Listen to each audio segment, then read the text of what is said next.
आज हम एक नई कहानी की शुरुआत कर रहे हैं। बहुत ही रोमांटिक स्टोरी है। हम सफ़र भी तुम ही हो। ध्यान से पढ़ें इसे। अविनाश सुबह समय पर उठा, नहीं तो संस्कृति को चिंता हुई। उसने अविनाश को उठाते हुए उसके माथे पर हाथ रखा। माथा तप रहा था। संस्कृति घबरा उठी। अविनाश को तेज बुखार था। 2 दिन से वह खांस भी रहा था। संस्कृति ने कल इसी वजह से उसे ऑफिस जाने से मना कर दिया था, मगर आज तेज बुखार भी था। उसने जल्दी से अविनाश को दवा खिलाकर माथे पर ठंडे पानी की पट्टी रखी।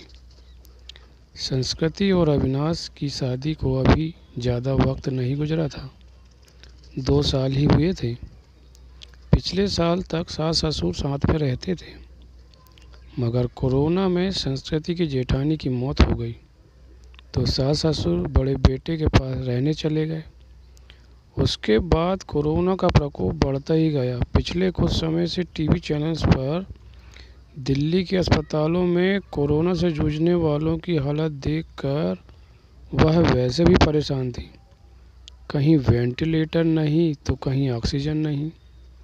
मरीजों को अस्पतालों में बेड तक नहीं मिल रहा था। ऐसे में अब उनका क्या होगा, यह सोचकर ही वह कांप उठी। जल्दी से उसने माँ को फ़ोन लगाया। माँ, अविनाश को सुबह से बहुत तेज़ बुखार है, क्या करूँ? बेटा, यह समय ही बुरा चल रहा है। राजू भी कोरोना पॉजिटिव है, वरना उसे भेज देती। हम खुद उसकी देखभाल में लगे हुए हैं। तू ऐसा कर, जल्दी से डॉक्टर को बुला और दवाएं शुरू कर। हाँ माँ, वह तो करना ही होगा। मेरी सास की भी तबीयत सही नहीं है, वरना जेठ जी को ही बुला लेती। घबरा नहीं बेटी, धैर्य से काम ले, सब ठीक हो जाएगा। माँ ने समझाने का प्रयास किया।